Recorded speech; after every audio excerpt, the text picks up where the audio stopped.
Hello and welcome to When the Flames Go Up, the ATFC podcast with me, Will Brown. We've got a panel of four people today on the pod discussing their days out at West Brom. Despite losing 4-1, we have plenty to talk about. The atmosphere, the Smethwick end and how it looked, all those good things.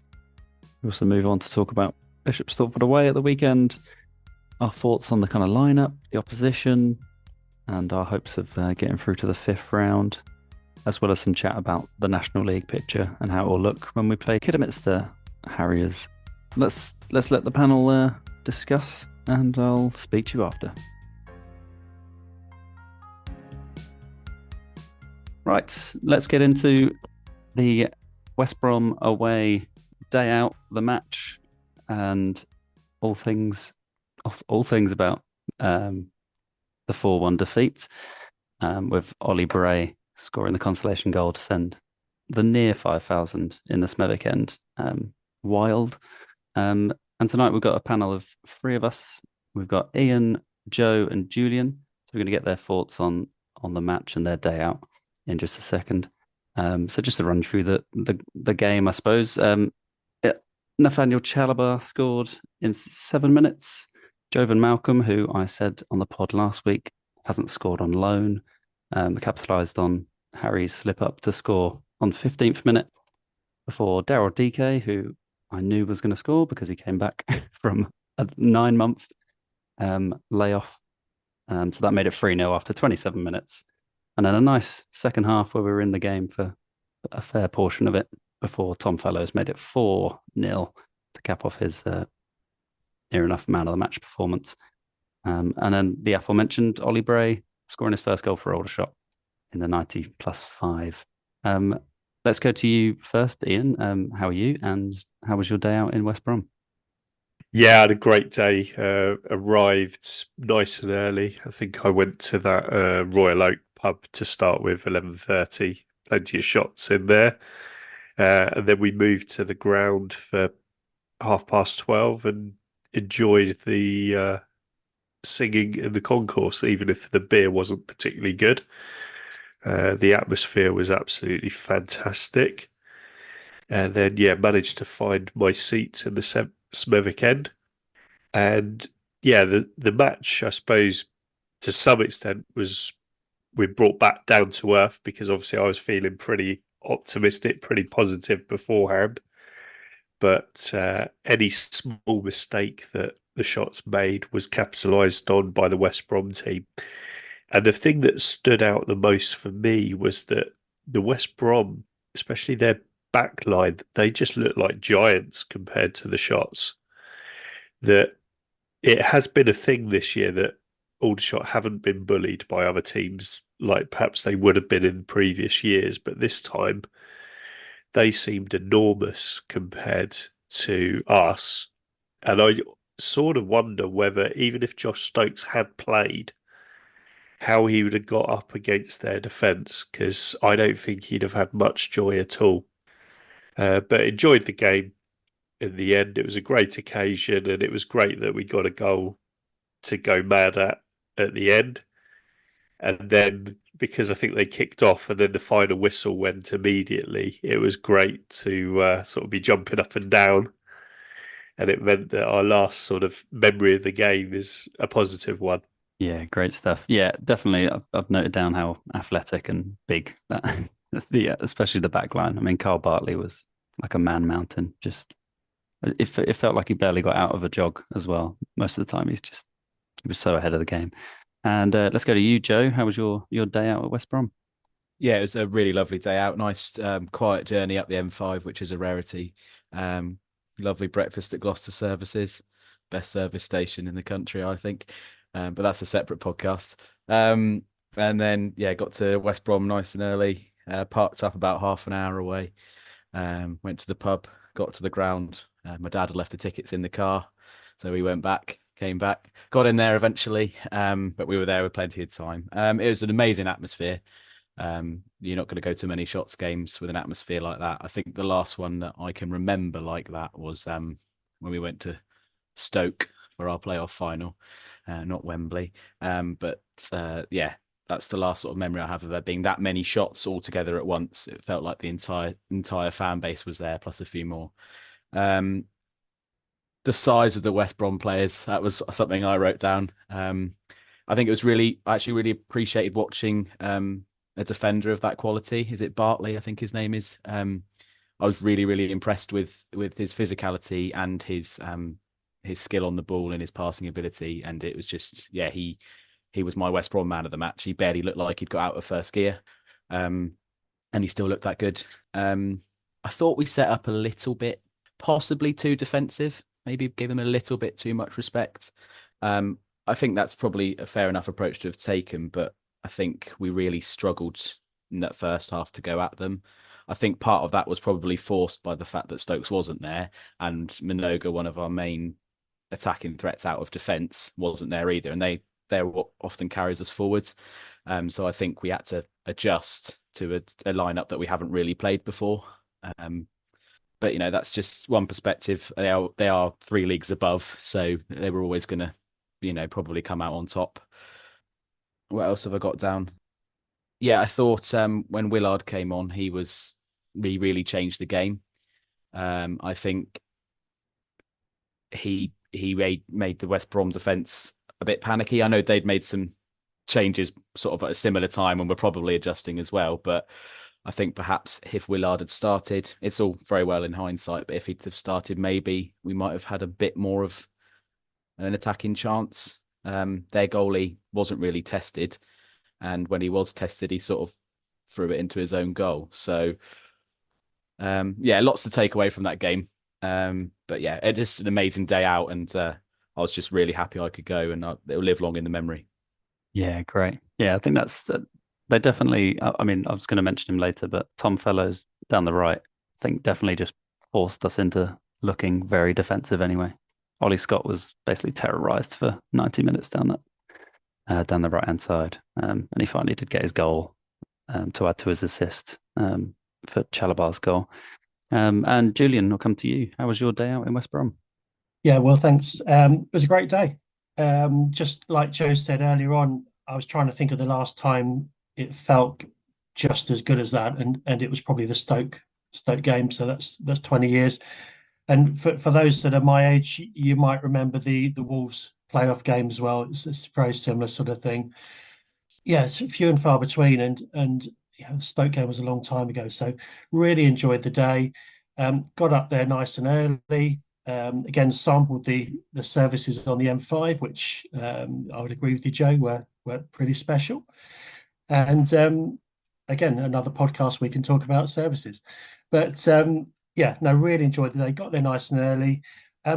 Rather than hitting the pub, I thought I would just head to the ground straight away. And I was really interested to listen to some West Brom supporters just to get their view on how they thought the day was going to go. And I just got to say, really good supporters, really nice supporters. Always happy to have a chat. And yeah, they were saying very similar things. They were looking forward to seeing some of the youngsters play. They're expecting a victory, and yeah, to be fair to them, they were right. But with regard to what they were saying, look out for Tom Fellows. He's something special. The guy that stood out for me actually was the young guy in the midfield, Fenton Hurd, made his debut, hadn't even been out on loan anywhere, so that's literally his first game in senior football. And the Baggies supporters absolutely fell in love with him already. Just been looking at some of the feedback after the game. They thought he was superb, and I thought he was superb as well. So yeah, really enjoyed the game. Ian and Joe have alluded to it. You know, the defence were huge and so dominating. You know, we were always going to struggle against them. But you know, okay, we were hopeful for a result, but you know, in hindsight, I think we knew what the result was going to be. But yeah, no one can take away that day from us. And one of the other interesting things that I've seen from the Baggy supporters is that they were so impressed with our support. You know, a lot of them were saying the championship teams would not be filling 20% of that end. And I just saved so many pictures on my phone of the Smethwick end with all our supporters on. It's just an incredible picture. Unfortunately, I don't think they'll all be there for Bishop Stortford on Saturday. Yeah, there'll be plenty of Well, they can't be. It's not comparisons. big enough. That's true. Yeah, that's true. Yeah, I think that the sight of that Smethwick end afterwards and seeing like the Guardian write up about, and the Mail write ups about the game and the atmosphere and stuff, it was brilliant to read afterwards. I'd forgotten what a kind of big game that's covered by like national media is like as well. It's been so long since we've kind of had anyone involved. I mean, I suppose it would have been 10 years since that Middlesbrough game, and then 2 years before that with the Man United game. So yeah, I'm still. I mean, it's on all my wallpapers now because I can't think of anything that's going to overtake that for a while. I guess to echo everyone else's thoughts, it was amazing. And if you get a chance, have a look at Shahid Azim's statement that came out Wednesday, which kind of sums up the nice FA Cup run that we've had. And yeah, I had a brilliant day. My auntie, cousin's wife, all in our little corner.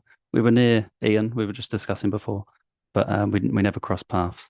Ian and Joe did meet though, so we've got that the crossing of when the flames go up. Panel members Right over the other side, actually. Oh, you're opposite. Right on the opposite side, right at the back as well. So had a great view of all the balloons flying at the start, and obviously wasn't as close to the flares as you guys probably were, but again saw all of that as well, and looked like there was a little bit of banter going on with the West Brom fans that are quite near to you guys as well. Yes, yeah, I think I've got a fair bit of saliva that I had to clear off the back of my head from the vitriol thrown between two sets of fans. I mean, it was quite fun to be honest, watching these 12-year-old kids. And also we've got obviously some 12-year-old kids on our side. I guess I was just going to mention, I know Joe picked out Willard and kind of said his second half performance was maybe warranted a start. Has anyone got a kind of highlight for an Aldershot player of the match that they thought stood out and showed themselves well on that big stage? Tyler Frost had a good game, I thought. He did very well.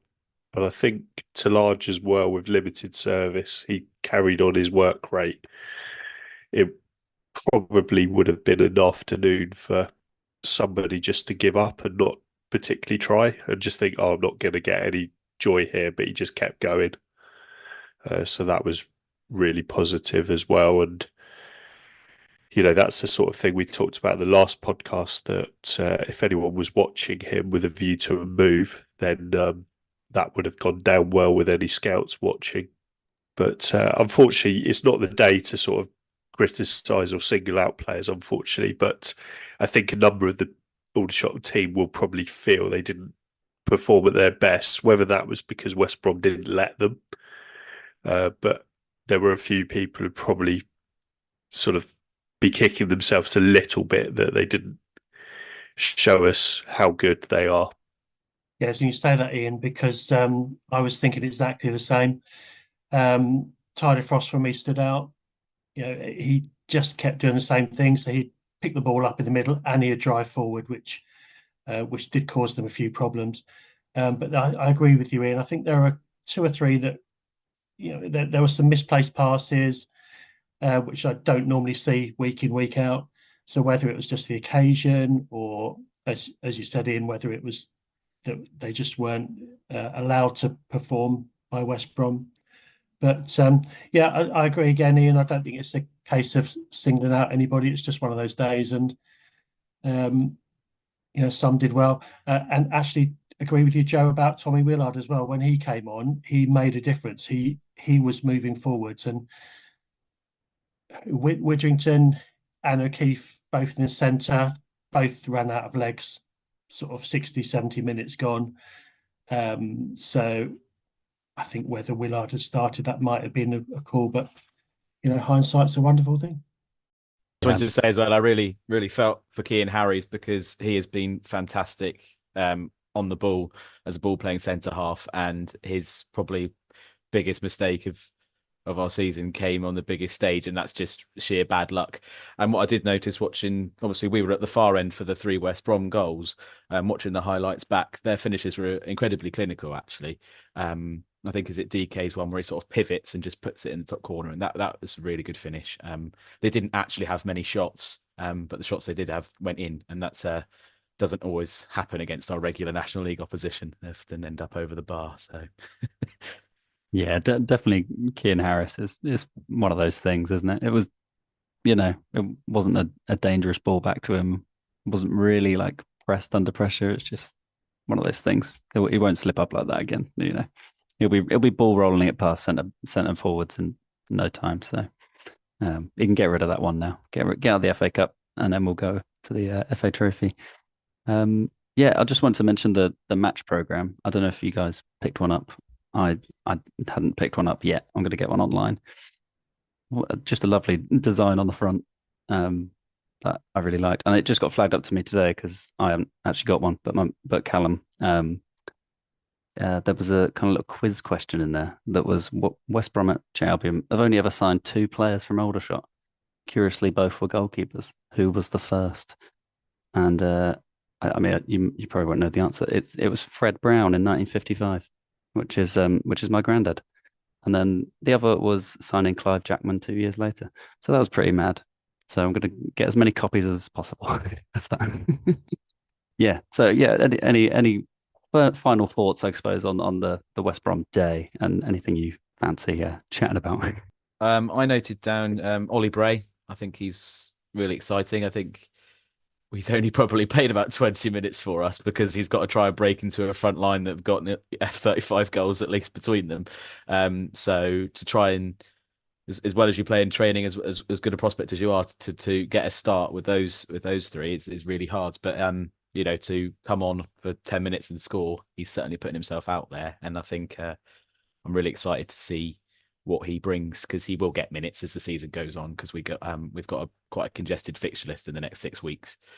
So I'd be interested to see if he gets a few more minutes. Yeah. And how about you, Ian and Julian? Do you think Ollie Bray's in for a starting berth on Saturday? Isn't he cup tied? I think there was talk around he that. is, isn't he? I think he is. Yeah, he played for Willand in some qualifying round or something. That's annoying. Yeah. Well, there goes that dream. Yeah. I think he won't play on Saturday then, guys. We'll know we're out of the cup if he does. So. Yeah. I thought Ollie Bray did well. It's going to be a moment he's never going to forget, isn't it? I thought it was quite funny how there was this long delay of about 3 seconds. The ball went in, and because we were so far away, we didn't really know if it had gone in. So we sort of started cheering, and then it just went a little bit crazy after that. Yeah, it did look a bit side netting-y. I don't know if because the way that the ball hit the inside of the side of the net, it kind of looked like because there was a defender in the way. I thought it was side netting, so I didn't celebrate until they started celebrating.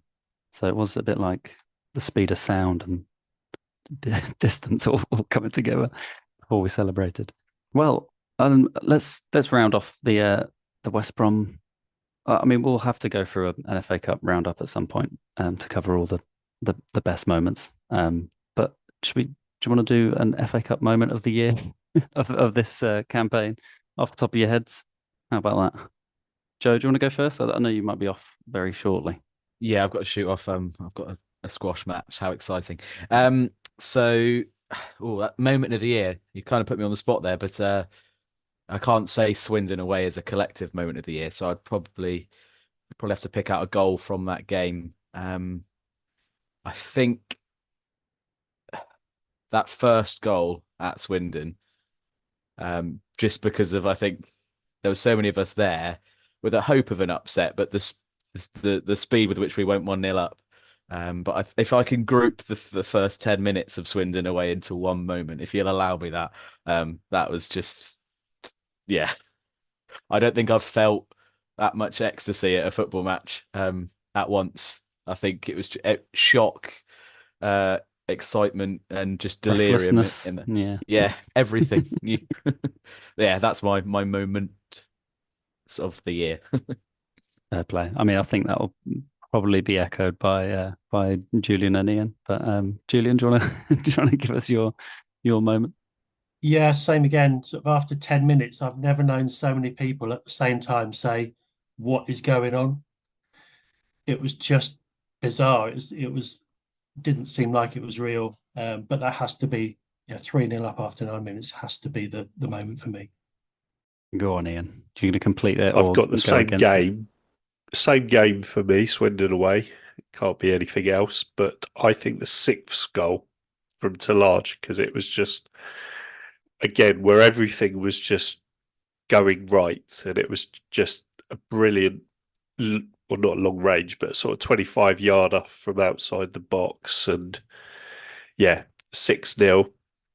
And I don't think I'd seen Aldershot saw 6 for about 20 years or whatever as well. So it was that moment and thinking, wow, this could be 10 if it carries on like this. So I would go for when we went 6-0 up rather than 3-0. Nice. I think in a similar vein when we were 7-0 up and singing "We Want 8, We Want 8." I think that's an all-timer. We'll never probably hear that again.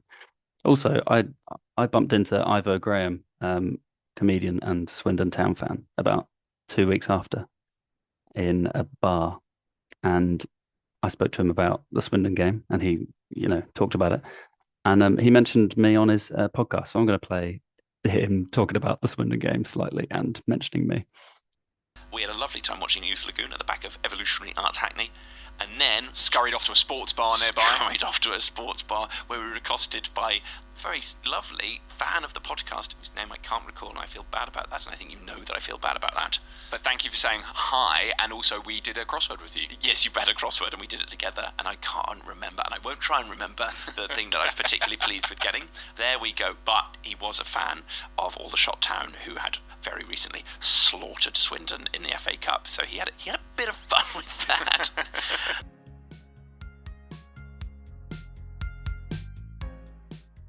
Okay, well, next up is another cup game, FA Trophy 4th round away to Bishop Stortford at Woodside Park. I can't remember what the sponsorship name is, so sorry about that, sponsorship team. Apparently we've played them twice in cup competitions. I say apparently we have.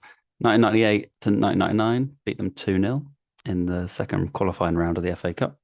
And in the 03-04 season, in the third round of the FA Trophy, we beat them 4-2 away. And we were in the same league in 98-99 and 02-03, if you can keep up with that, in the Ishman Premier Division. So we know them a bit. And yeah, let's dive into our kind of thoughts on the game ahead. They're currently bottom of the league in, famously, the National League North. They played their local rivals South Shields on Tuesday night and lost 3-2, 2 goals in the last 10 minutes to leave them kind of about, I can't remember how many points off, but I mean the bottom 4 of the National League North is basically the South anyway. You got Banbury Town in there and Kings Lynn, but Kings Lynn's kind of north. The one note on Ethan Burnett, who went out on loan, he got 63 minutes in that game, and I presume he's not playing against us on Saturday. So I'll come to you first, Julian. What are your thoughts on opponents for the weekend, and your kind of thoughts on who we might put out on the pitch? Yeah, it's really interesting that within 6 days of playing West Brom, we're playing with all due respect to Bishop Stortford, a slightly different game. They're obviously going to be short of confidence, but as we know, cup games can be a great leveler, and I think the weather's not going to be particularly exciting this weekend. So if it's a little bit bumpy, again, it's going to level it out. So I think Tommy's going to make a couple of changes. There's a couple of players that still need to get back up to match fitness. I think Ollie Scott will stay in. He's had sort of 2 or 3 games now. I think he'll stay there. I think Tommy Willard will play. And I think with Theo Withington will play as well, give him some valuable game time. have already discussed about Ollie Bray. I think he's cup tied for the game, which is a real shame. But other than that, I can't see too many. Mullins will play, I think, as well. He'll get some game time. But other than that, I can't see too many changes. I always worry about these sorts of games because every single supporter, everyone's going to be expecting a victory here. So I just hope that we do go into this game with the professionalism and probably a bit like what West Brom did to us, get an early goal, and I think that will then settle everything down. Yeah. I feel like in previous years, an away tie to Bishop Stortford in the fourth round would have meant there's no chance we win that, to be honest. But with Tommy, I feel confident after beating Lewis. That was almost my moment of the FA Cup run, to be honest, beating a team we should beat in the FA Cup to get through to the first round. And Ian, what are your thoughts on Saturday's tie? Yeah, looking forward to this one. That it sounds like we're potentially in a position to give the FA Trophy a real go, and that'll get us the much coveted visit to Wembley if it goes well enough. Obviously, a lot needs to happen, a lot needs to go right before that can happen. But yeah, looking forward to this one. It's going to be another away trip, and I think, while clearly we won't have the support that we had at West Brom, I think there's going to be a decent number looking to travel still. Teams, I suppose he did make quite a few changes against Eastleigh in the last round. So maybe it'll be a similar sort of side to the one that was put out against Eastleigh, but I would hope it will be a side that's good enough to beat a team that's at the bottom of the division below. You do wonder if Bishop Stortford were allowed into the South, how they would be doing in that league. Interesting to see where they would be if they were in the sort of more logical geographical division. But yeah, optimistic, but it's right what Julian says, that we shouldn't get carried away and assume that we're going to turn up and we're going to progress into the next round. Got to be careful. Early goal, fantastic. Just want to see a good professional performance. Straightforward 2-0, something like that would be very welcome. Yeah, I think that's the dream, isn't it? A nice comfortable one. I'm sure they'll make it as hard as possible for us up there. I did notice they did have 3 substitutes on the bench on Tuesday night. So I don't know if they're looking to get some more players in before the weekend or if they've got anyone returning. So that did mean, Burnett got 63 minutes, who literally just signed, which kind of reminded me a bit of the Mosley years, and just randomly turning up to a new player coming into the starting 11. So yeah, it'd be good to see Aaron Jones get another a few minutes more in his legs. And I suppose we can afford to give 90 minutes to some players, especially Stokes. He can probably have 90 if he wants. We've got another week until the next game. I think Tommy's pretty happy with that until we've got 3 games in or 4 games in 10 days, I think, after that. So might need to be careful. So I guess we've alluded to the kind of the lesser away attendance than the 4,800. What do we think? How many people do we think are gonna go? I'm not sure. I think with Kidderminster the Saturday after, it's a little bit tricky. I guess people might be choosing between the two. What are your thoughts, Julian? I think it'll be 200, max 250. It's not a million miles away, and there's always the hardcore away sport, isn't there, that will go to every single game. So yeah, I'd say 200. Yeah. What do you think, Ian? You around that area, ballpark? Yeah, maybe a bit more. I mean, I think it's obviously 3 away games in 3 consecutive weekends. So if people are going to look to miss one, Bishop Stortford might be the one. But at the same time, it is an easier journey from Aldershot. I think it's about, when I was looking at my train times earlier, it's 35 minutes from Liverpool Street. So that might sway people to come this weekend rather than go to Kidderminster, perhaps. But Yeah, maybe more like 250, 300. We've not played there for 20 years, so that might get the people wanting to tick off the ground, things like that as well. That, I think, always plays a part as well. Whereas if we were playing someone that we've played, 10 times in the last 15 years, then you get plenty of people decide to bin it off. Yeah, and this one's quite good. It's a new ground for me. But I mean, pay on the day, £15, superb. And there's apparently a dedicated Aldershot away fan zone, which should be interesting to see. I don't know if they normally have a fan zone. It did say on the kind of Aldershot statement that they're expecting a bumper kind of following. I don't know what bumper means in the a week, 6 days after we take that amount to West Brom. It did get me thinking. As soon as I hear like fan zone, I think of the Maidenhead one, which is never open, and then Ebbsfleet had a kind of a fan zone thing that was just a pump of Fosters that they would each person that queued up would then ask for a Fosters, and then they'd start pouring, and then the next person would come behind and then ask for a Fosters, and they'd start pouring. It drove me insane that they weren't just constantly pouring and just, what can you do? So I guess let's move on to some score predictions. And we've had a shout for 2-0. I think 2-0, and I think that's more out of hope. I think we don't want any silly red cards or penalties, that kind of thing. Nice and easy 2-0. What do you think, Julian? I'll go for 2-1. I think we may concede one. Whether or not we concede first is another matter, but I think we may concede. So I'll go for 2-1. And what do you think, Ian? You around that 2-1, 2-0 area? Yeah, I'm sticking with the 2-0. I think Nice. Hopefully it'll be an early goal. We'll keep them at arm's length and then hopefully get a goal on 75, 80 to kill it off.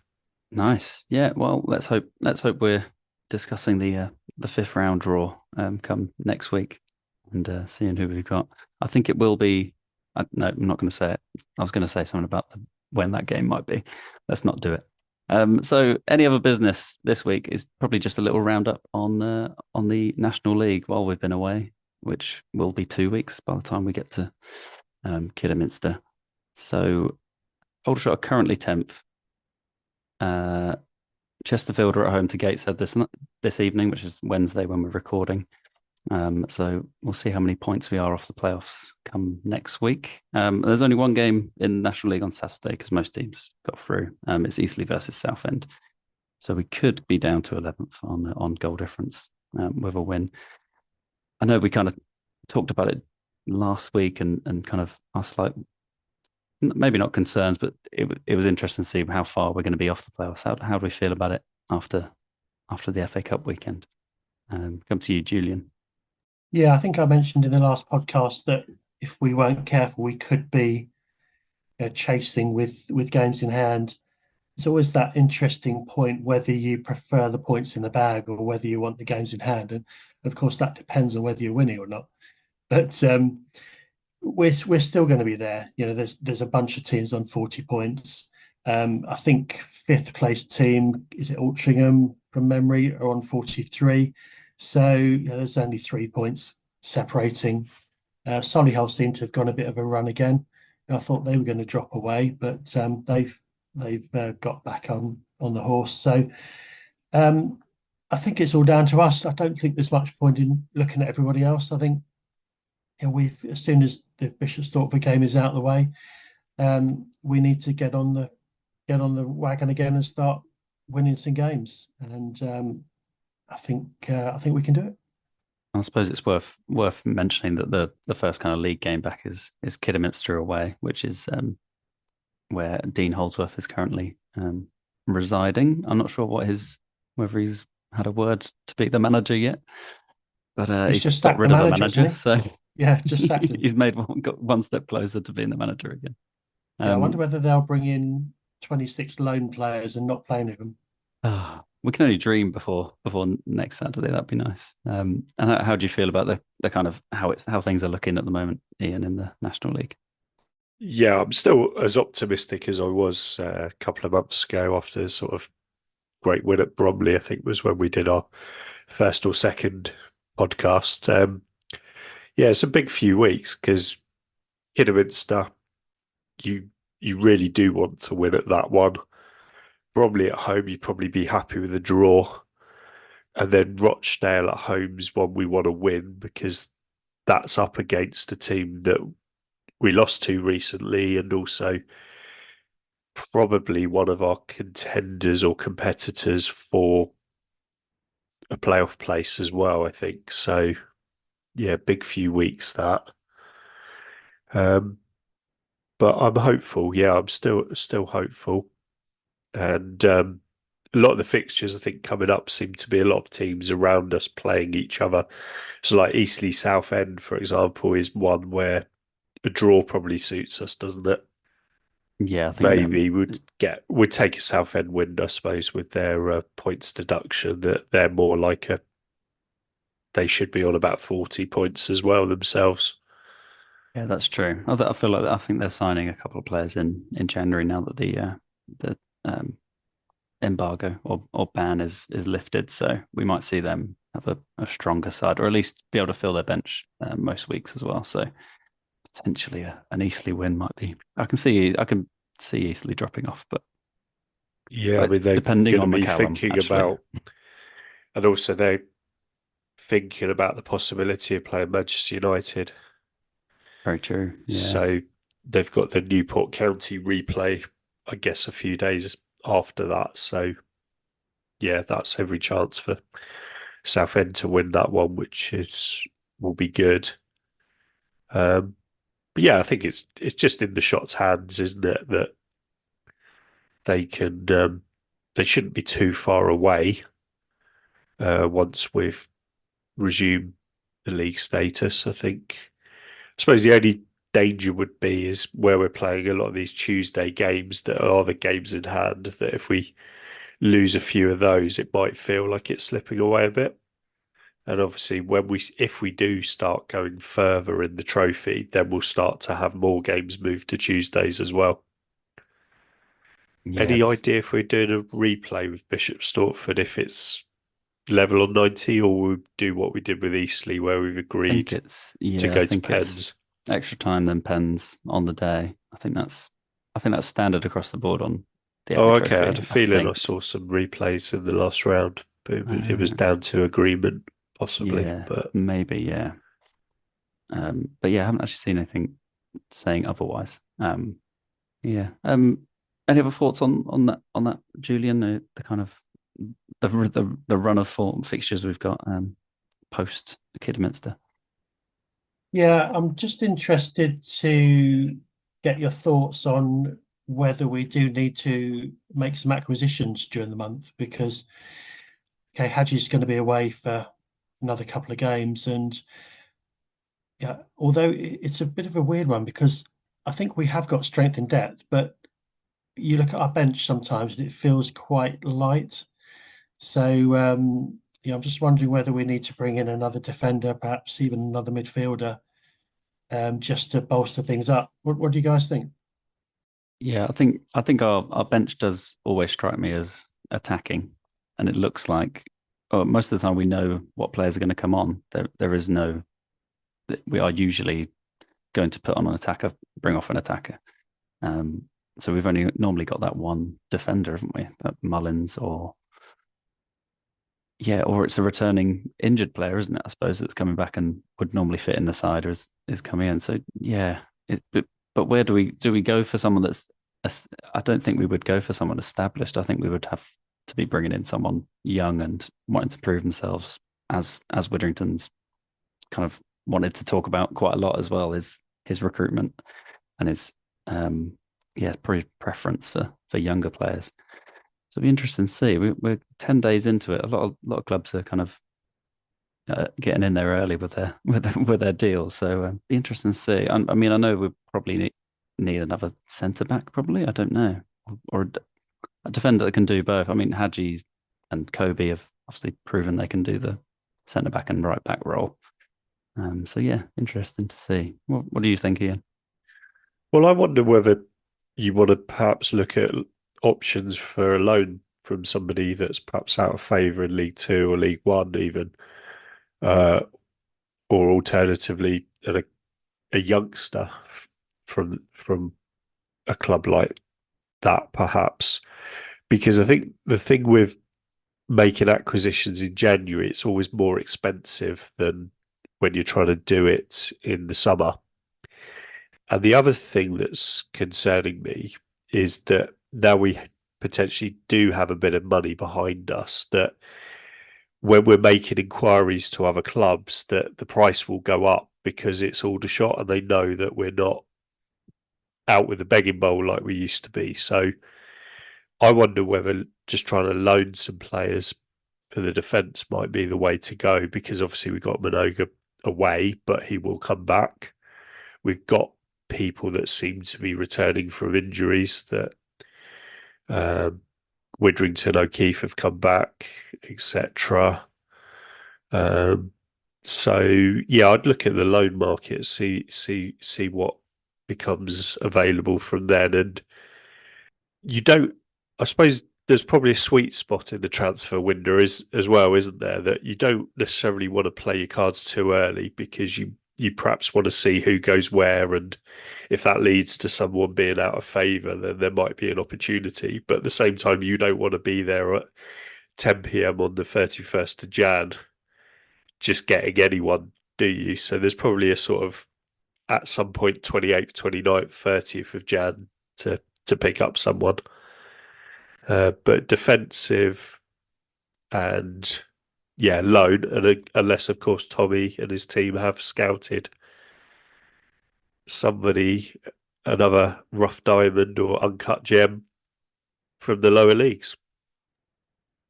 Yeah, you can imagine they've got a big spreadsheet of players that might fit into the system. Yeah, it's interesting what you say about the kind of FA Cup run, because it's probably the only transparent financial thing in the whole of football is how much prize money you get and the ticket share and all that kind of thing.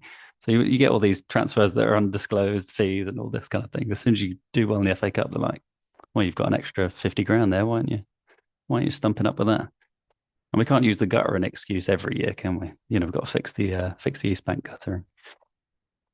Great. Well, I think we'll leave it there on the National League stuff, and we'll be back. We'll be back next week to talk about the FA Trophy result and the Kidderminster away incoming.